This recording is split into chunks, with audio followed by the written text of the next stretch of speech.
좀 객관적으로 좀 봤으면 좋겠어요. 나경원이라는 한 정치인의 이제 대한 평가가 저는 한 20년 정치를 했어요. 보니까 2004년에 예, 첫 국회의원이 됐고 20년 정치를 했는데 20년 정치 인생 나경원 공이 과보다는 더 훨씬 많지 않습니까? 우리 당 입장에서는. 예를 들어 우리 당 출마했던 사람 중에 나경원 지지 유세 한 번 안 받아본 도움을 안 받아본 사람이 자기가 당선될 때 그리고 출마할 때 별로 없을 거예요.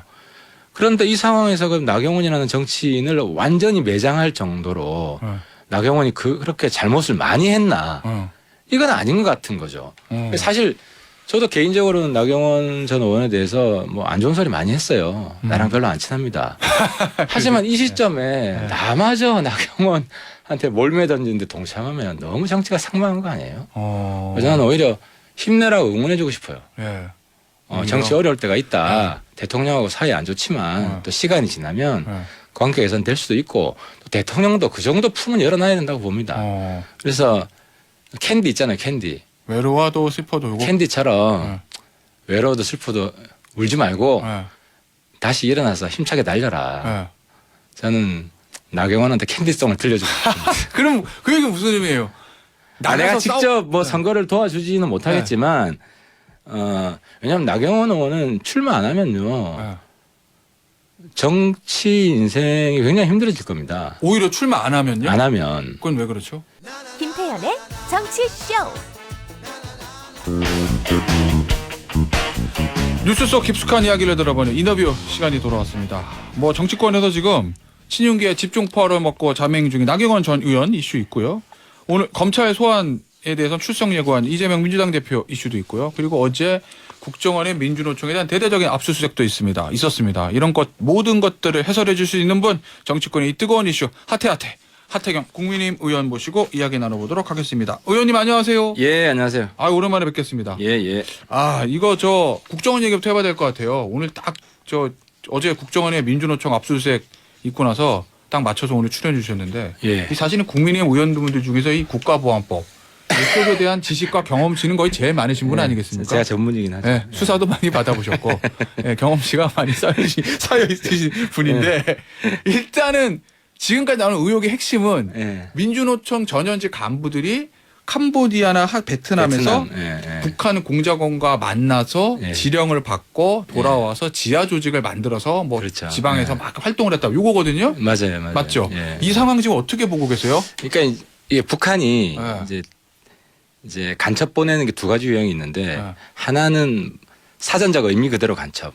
이제 한국의 국가 기밀, 군사 기밀 이런 걸 북한에 보내주는 정보 수집 간첩이 있고 또 하나는 과거 이석기 아로 같이 결정적 시기 뭐 북한에 무력 도발이 있다거나 이럴 때 국내에서 이제 북한이랑 조응해서 협력해서 봉기하는 이 사람들은 이제 지하에 오랫동안 있는 거죠. 그러니까 정보 수집보다는 자기 조직을 확대하고 근데 이게 김정일 말에는 간첩 보내봐야 한국에서 별로 통하지도 않고 똘똘한 간첩도 없고 이래가지고 잘 안 보냈어요. 김정일 말 때는. 말기에는. 근데 이제 김일성 때는 엄청 많이 보냈고. 뭐 그렇겠죠 그때는. 근데 이제 김정은 들어서서 김정은이 이제 꿈이 큰 거예요. 내가 통일 대통령이 되겠다. 뭐 통일 수령이 되겠다. 남쪽도 내가 잡아먹겠다. 정말요? 예. 그래서 없는 살림에 공작금 예산도 더 배정을 하고 그리고 이제 그러다 보니까 위에서는 시키면 해야 되잖아요. 근데 이제 간첩할 만한 사람들이 한국에서 딱 정해져 있어요. 그래요? 잡기가 옛날보다 쉬워요. 그러니까 고정 간첩들 말하는 거죠? 아니 이제 간첩할 만한 토양이. 토양? 한국 사람 중에 제정신 박힌 사람이 누가 저 말도 안 되는 북한 같은 사회에서 내려오는 공작원. 그러니까. 그게 이제 옛날 운동권에서 주사파 NL 물을 먹었던 그래서 아직도 사이비 종교처럼 그런 헛된 열망을 가진 일부 사람들이 있어요. 아직도 21세기에도 그렇죠. 그 사람들이 어디 있는지 난 대충 다 알아.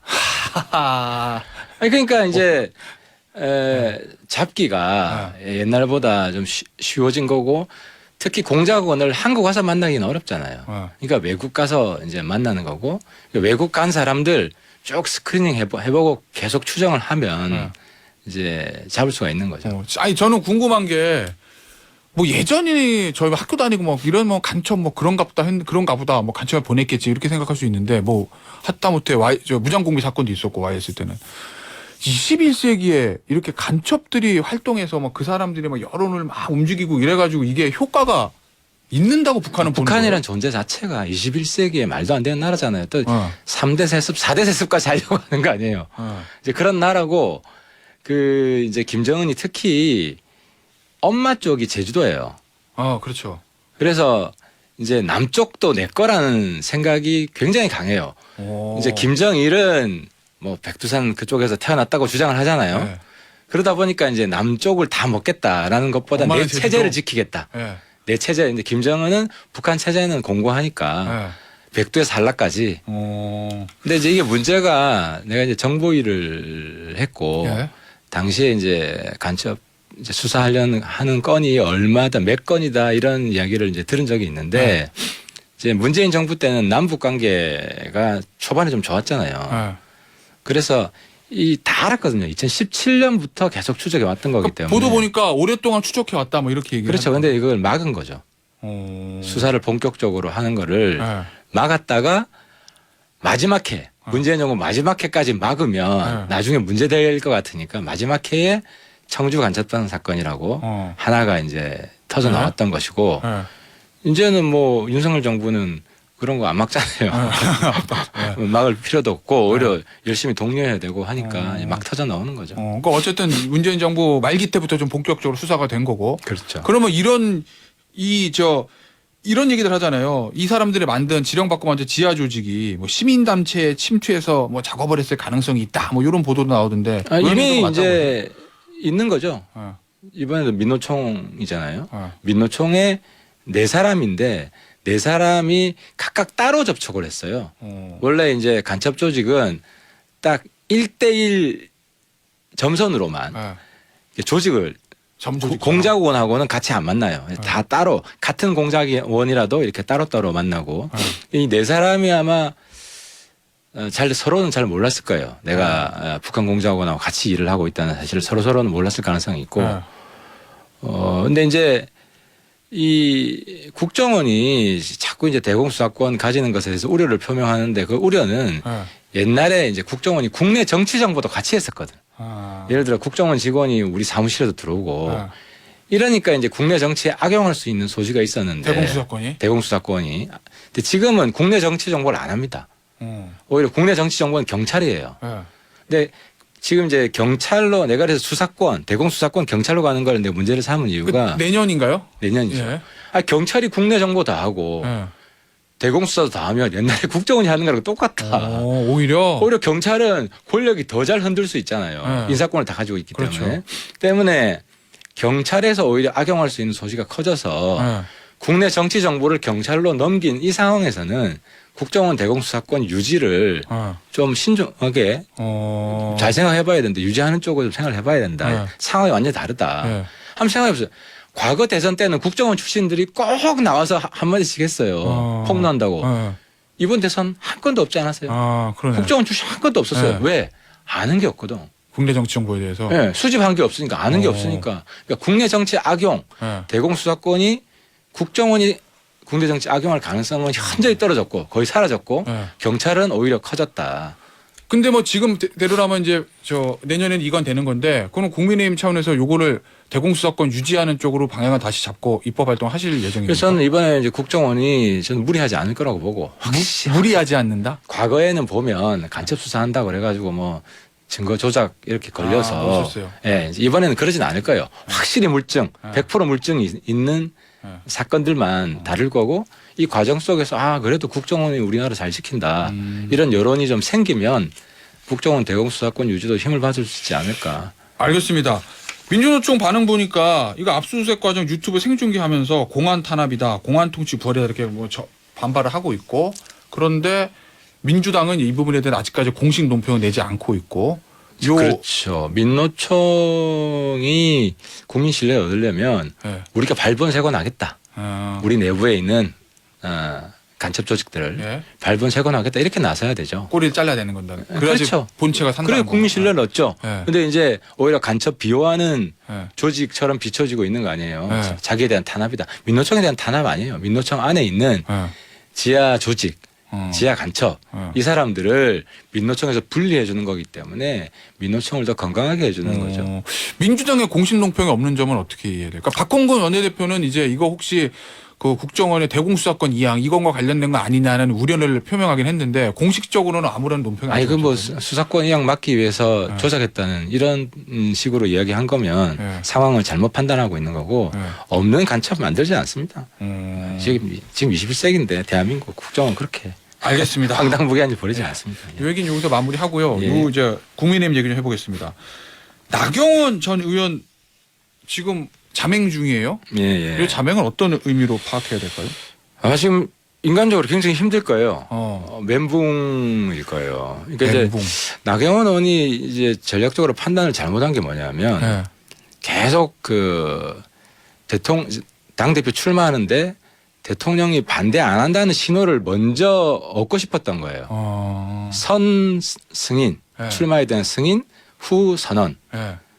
근데 이제 그게 아니었단 말이죠. 네. 근데 자꾸 오판했던 거예요. 그래서 나경원 의원 입장에서는 먼저 돌파를 하고 네. 출마를 먼저 하고 나중에 자기가 우리 당의 필수제다. 꼭 필요한 사람이다 해서 인정받는 네. 이제 선출마 후 인정 이렇게 갔어야 되는데 그러니까 출마 타이밍을 놓친 거죠. 계속 밀려요 지금 타이밍이. 그리고 또 자기가 대통령한테 찍힌 걸 몰랐던 거죠. 오. 그러니까 대통령이 자른 건데 사실은. 뭐 그렇죠. 사표 수리 안 하고 해임했으니 잘랐으니까. 그렇죠. 근데 본인은 중간에 뭐 비서실장이나 수석이나 이런 네. 사람들이 왜곡된 정보를 알려서 자기가 잘린 것 같다 이렇게 식으로 생각한 것 같아요. 실제로. 실제로 그렇게 생각한 것 같아요. 그러니까 자기 입에서 나왔던 거고. 어. 근데 이제 그러니까 대통령 입장에서 기분이 나쁘죠. 뭐 내가 뭐 바보냐. 보고도 잘못 뭐 받은 그래 사람이요? 없는 잘못으로 내가 잘랐겠냐. 이렇게 해서 다시 비서실장 통해서 너는 경질된 거 맞다 이렇게 한 거죠. 이게 만약에요. 예를 들면 대통령실에서 정말 나경원 전 의원 나오는 게 너무 싫고 막 그래도 출마 선언을 처음에 해버렸으면 한 걸 어떻게 하지는 못하잖아요. 그 다음부터 뭐라고 그러면 그죠. 약간 개입이 돼 버리니까. 전당대 개입이 되기 때문에 오히려 대통령실로부터 자기의 이제 여러 가지 활동 반경이 분리될 수 있었는데 네. 오히려 출마 선언 늦추면서 네. 그리고 또 장관급에 해당하는 직을 가지고 있기 때문에 네. 대통령실에서 개입할 수 있는 그런 큰 구멍을 열어놨던 네. 게 굉장히 큰 오판이었던 거죠. 대통령한테 좋은 사인을 받고 출마하고자 했는데 기다리다가 오히려 나쁜 사인을 받았다 뭐 이런 건데요. 그렇죠. 근데 이게 지금 나경원 전 의원이 그럼 이제 선택을 해야 돼요. 계속 맞다는 골만 몰리니까. 어떻게 하는 게 정도예요? 저는 있잖아요. 지금 우리 당 분위기가 나경원 뭐 이지메 이런 분위기잖아요. 지금 분위기는 초선 의원들 성명 나왔죠. 근데 좀 객관적으로 좀 봤으면 좋겠어요. 나경원이라는 한 정치인의 이제 대한 평가가 저는 한 20년 정치를 했어요. 보니까 2004년에 예. 첫 국회의원이 됐고 20년 정치를 했는데 20년 정치 인생 나경원 공이 과보다는 더 훨씬 많지 않습니까? 우리 당 입장에서는. 예를 들어 우리 당 출마했던 사람 중에 나경원 지지 유세 한 번 안 받아본 도움을 안 받아본 사람이 자기가 당선될 때 그리고 출마할 때 별로 없을 거예요. 그런데 이 상황에서 그럼 나경원이라는 정치인을 완전히 매장할 정도로 나경원이 그렇게 잘못을 많이 했나? 이건 아닌 것 같은 거죠. 사실 저도 개인적으로는 나경원 전 의원에 대해서 뭐 안 좋은 소리 많이 했어요. 나랑 별로 안 친합니다. 하지만 이 시점에 나마저 나경원한테 몰매 던지는데 동참하면 너무 정치가 상망한 거 아니에요? 그래서 저는 오히려 힘내라고 응원해주고 싶어요. 정치 어려울 때가 있다. 대통령하고 사이 안 좋지만 또 시간이 지나면 관계 개선될 수도 있고 또 대통령도 그 정도 품은 열어놔야 된다고 봅니다. 그래서 캔디 있잖아요. 캔디. 외로워도 슬퍼도 울고. 캔디처럼 외로워도 슬퍼도 울지 말고 다시 일어나서 힘차게 날려라. 저는 나경원한테 캔디송을 들려주고 싶습니다. 그럼 그 얘기는 무슨 의미예요? 내가 직접 뭐 선거를 도와주지는 못하겠지만 왜냐하면 나경원 의원은 출마 안 하면요. 정치 인생이 굉장히 힘들어질 겁니다. 오히려 출마 안 하면요? 안 하면. 그건 왜 그렇죠? 이제 찍힌 거 아니에요. 윤석열 정부에서 같이 못하겠다고 찍힌 거고 사실상 윤석열 정부 하에서는 정치하기가 좀 힘들어진 거잖아요. 공천 때도 이미 불신임을 받았고 공천 쉽지 않겠죠. 쉽지 않을 수 있습니다. 유일하게 정치적 활로는 그래도 자기는 우리 당에서 필요한 사람이다. 자기의 존재 가치를 당원들 힘으로 보여주는 것밖에 없어요. 물론 이제 출마를 하게 되면 뭐 아니면 도죠. 그래서 오히려 당원들도 별로 원하지 않는다. 결과적으로 이런 표가 나오면 더 나락으로 떨어질 수도 있지만 출마 안 하면은 뭐가 될 가능성도 아예 사라지는 거죠. 아, 가능성 확률로 봤을 때는 출마하면 뭐 아니면 도지만 출마 안 하면 그냥 끝까지 도죠. 알겠습니다. 끝까지 백도죠, 백도. 끝까지 출마 안 하면 백도, 출마 아니면 뭐 아니면 도. 그렇죠. 근데요, 나 근본적으로 궁금한 거 있는데 의원님, 왜 대통령실은 나경원 의원에 대해서 이렇게까지 출마를 반대하는 것인가? 글쎄요, 이제 여러 가지 루머가 돌고 있는데 그걸 옮기긴 그렇고 부적절한 것 같고, 이제 첫 번째는 그 대통령께서 어쨌든 정부직을 준 거 아닙니까? 두 개나. 그러면 좀 꾸준히 해야 된다. 그 직을. 네, 그걸 그냥 여론조사 많이 나온다고 버리면 나에 대한 신뢰를 깨는 게 아니냐. 그리고 그 대통령께서 임명한 사람들이 다 나경원처럼 하면 정부 운영이 사실상 어려워지는 건 맞잖아요. 장관들 다 선거 때마다 튀어나가고. 그렇죠. 자기 인기 좀 높다고. 그래서 그걸 막고자 하는 의지가 일단 강한 것 같고요. 그렇지만 그거는 이제 나경원 의원이 뭐 사과하면 되는 거고, 또 전당대회 출마는 본인의 정치적 자유거든요. 또 이제 윤석열 대통령이 가장 중요한 가치가 자유 아닙니까?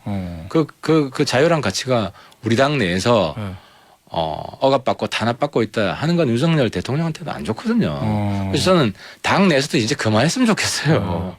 이미 이제 맞을 대로 얻어 맞았고. 그래서 좀 적어도 나경원 20년 정치한 사람, 우리 당에 많이 기여한 사람이 숨 쉴 수 있는 그런 틈은 조금이라도 열어줘야 된다고 보고, 저 같은 사람이 평소에 쓴소리 좀 하는 사람이 그 정도 숨 쉴 구멍은 열어주는 게 우리 당이 균형되고 그나마 좀 덜 불공정한 정당으로 비치지 않을까 싶습니다. 알겠습니다. 이 전당대회 판 한번 짚어보죠. 지금 뭐 제일 유명한 연대가 김장연대. 그리고 아직까지 본격 연대를 한 건 아니지만 안철수 의원, 윤상현 의원 중심으로 해서 뭐 수도권 연대 뭐 이런 얘기들 나오고 있는데, 전반적인 지금 전당대회 판세는 어떻게 보고 계세요? 지금 뭐 어쨌든 김기현 의원 같은 경우는 윤심을 지금 독점하고 있잖아요. 그렇게 보이죠. 뭐 여러 가지 시그널 때문에 그렇게 이제 해석이 되고 있고, 그래서 지지율도 가파르게 오르고 있어요. 윤석열 대통령 지지하는 분들이 이제 밀어드리겠죠.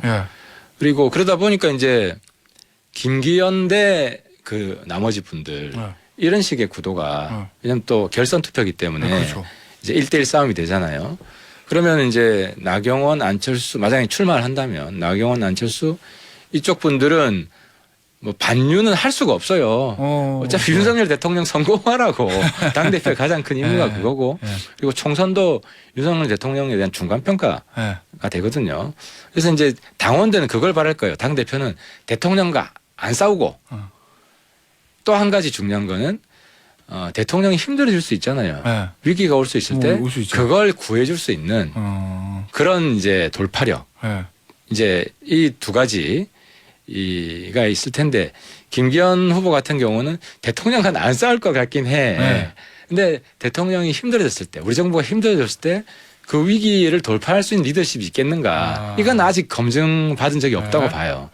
그래서 나경원, 안철수는 사실 안철수는 대통령 힘들 때 도와줬잖아요. 뭐 단일화에 대한 뭐 긍부정 평가가 있지만 어쨌든 대통령 됐잖아요. 그래도 인수위원장도 했어요. 나경원 의원도 과거 우리 당이 힘들 때, 윤석열 대통령 때는 아니지만 우리 당이 힘들 때 이제 구세주 그런 역할을 여러 번 한 적이 있고, 근데 이제 싸울 것 같단 말이야, 대통령하고. 그러니까 이제 나경원, 안철수 쪽은 이제 대통령하고 잘 지내겠다는 걸 어필을 하면서도 그래도 이제 윤핵관, 왜냐하면 이제 대통령실과 당과의 관계에 있어서 그건 이해합니다. 대통령이 정치적 인명이 별로 없잖아요. 뿌리가 없잖아요. 그렇죠. 그러니까 우리 당 내에서 뿌리를 내리겠다. 그건 해야 돼요. 근데 그 하는 방식이 좀 세련되고 부드럽게 해야지. 지금 너무 거칠고 조악하잖아. 그럼 대통령한테도 대통령 속 좁은 사람으로 만들면 안 되거든 우리 당이. 품이 넓은 사람 그리고 부드러운 사람 나이스한 사람 이렇게 만들지 못하고 있는 것은 대통령 측근들이 잘 못하고 있는 거예요. 그러면 이제 그 윤핵관은 반대하지만 대통령하고는 철석같이 같이 가겠다. 이제 이런 노선으로 갈 수밖에 없죠. 알겠습니다. 예. 이재명 대표 얘기 좀 해볼게요. 예. 검찰 출석한다고 했어요. 대장동 의혹에. 예. 근데 예전 성남FC 때와는 다른 거 두 가지. 토요일 날 가겠다. 뭐 이유는 월화수목금은 일해야 돼. 요거고. 의원 대동아장 혼자 가겠다. 두 개가 달라졌잖아요. 이거 어떤 포석일까요? 그러니까 이제 국민들께서 왜 검찰이 저렇게 많이 부르냐. 앞으로 훨씬 더 많이 부릅니다. 왜 많이 부르냐면은 그만큼 범죄 혐의가 다양하게 많거든요. 지금 공직선거법도 있죠. 얼마 전에 성남FC, 이번에 대장동, 그다음에 뭐 백현동, 그다음에 이제 변호사비 대납, 그리고 또 대법관 로비, 그것도 있고 또 이제 정치자금, 뇌물 이런 것들이 계속 튀어나올 거예요. 그리고 지금 김성태 같은 경우는 북한에 50억인가 보내줬잖아요. 그 50억이 원래 경기도에서 보내주기로 한 거예요. 경기도가 북한하고 같이 협력하던 사업이 스마트팜 사업이 있는데 그 사업을 유엔 제재 위반이라고 경기도의회에서 막아가지고 이제 그것도 사실은 이재명 예산을 김성태가 대납한 겁니다. 그러니까 이제 출석할 일이 많아지죠. 그래서 뭐 주말에 주중해야 되는 그거는 뭐 굉장히 지엽적인 얘기고 그래서 제가 그 말을 딴 데서 했는데 국회 본회의 출석 날짜보다 검찰 법원 출석 날짜가 훨씬 많을 거다. 그렇습니까? 예. 알겠습니다. 요거 얘기 좀 짚어볼게요. 이재명 대표 얘기는 뭐 여기서 마무리하고. 예. 이번에 대통령 외국 순방 가신 길에 예. 이란을 아랍에미리트 적이다. 뭐 이렇게 표현하면서 논란이 좀 있었잖아요. 쟁점은 그럼 이란한테 사과할 일이냐. 근데 이게 우리가 이제 북한에 얘기할 때 어떤 정부는 북한을 우리 위협이라고 표현을 하고요. 어떨 때는 이제 뭐 서울 불바다 만들겠다 이럴 때는 주적이라고 표현하고 그래서 위협과 적의를 혼용해서 써요. 이제 그러다 보니까 그게 외교적 발언이 아니고 우리 병사들을 향한 사실 국내적 발언이라고 봐야 되거든요. 위치는 지리적으로는 외국이지만 대상은 우리 대한민국 군인들이잖아요. 그래서 이제 그거 사실 내용적으로는 위협이란 뜻이죠. 그리고 이란이 그 UAE 입장에서 잠재적 위협 국가는 맞는 거고 때문에 잠재적으로 그렇죠. 위협 국가는 맞는 거고 그래서 이걸 가지고 이란한테 사과할 문제는 아니고 취지가 우리 이란 대한민국 적국으로 만들겠다는 뜻이 아니다. 설명만 잘하면 끝나는 문제고요. 근데 이제 저는 안타까운 거는 이란은 우리가 가치 외교를 해야 될 나라예요.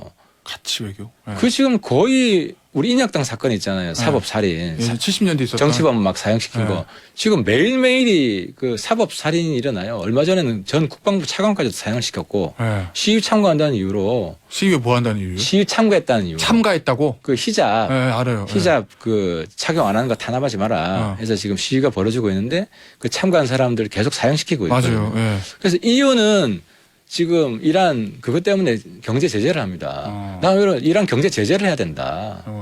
그걸 계속해서 지금 그래서 촉구 결의안, 탄압 중단 촉구 결의안 했고 이번에도 사형 중단 촉구 결의안 낼 거고 그래서 우리는 이제 선진국이 될수록 돈만 보는 외교를 하면 안 돼요. 품격 떨어져요. 가치 외교를 해야 되고 그래서 뭐 탄소 문제 가지고 외교를 하잖아요. 탄소 중립 외교를 하고 이런 것처럼 인권 외교를 해야 되고요. 이란은 인권 외교, 이란, 미얀마 특히 두 나라는 인권 외교의 대상이고 우리가 제재를 가해야 될 나라입니다. 근데 의원님 지금 보니까 이란 정부에서 요 발언 관련해 가지고 이란에 있는 우리 한국 대사를 초치했다라는데. 그렇죠. 그럼 초치할 수 있죠. 우리도 일본에서 한 번씩 망언하면 일본 대사 초치하잖아요. 그럼 이거 어떻게 풀어요? 초치하고 끝나는 거죠. 우리나라는 그럼 이란과의 관계를 어떻게 그냥 더 강하게 나가야 돼요? 뭐 아니면 저는 더 강하게 제재하는 식으로 오히려 이제 이건이 아니라 안보 문제가 아니라 인권 문제로 사형 중단하라. 사형 중단하지 않으면은 지금 70억 불인가 꽤 많은 돈을 이란 돈을 우리가 가지고 있습니다. 가지고 있죠. 미국 승인 없으면 못 풀어주잖아요. 그거. 그렇죠. 근데 그걸 현물로 달라고 그래요. 돈이 아니라 이란에서 현물로 안 줄 거예요. 내가 주지 마라 그럴 거예요. 이렇게 계속 사용하고 있는데 무슨 낯짝으로 우리한테 도와달라고 그럽니까? 그러면 이 발언에 대해서는 대통령이 뭐 유감 표명 이런 거 할 필요가 그러니까 없다. 초치해서 예. 진위를 우리가 안보적으로 이슬람을 예. 적국으로 만들려고 하는 게 아니다. 인권 문제는 우리가 문제 삼겠지만 그런 식으로 설명을 잘하면 끝나는 문제라고 하는 거죠. 더 이상 국내에서 키우면 안 됩니다. 알겠습니다. 자, 지금까지 국민의힘 하태경 의원 모시고 여러 가지 이슈들 짚어봤어요. 의원님 오늘 나와주셔서 감사합니다. 예, 감사합니다.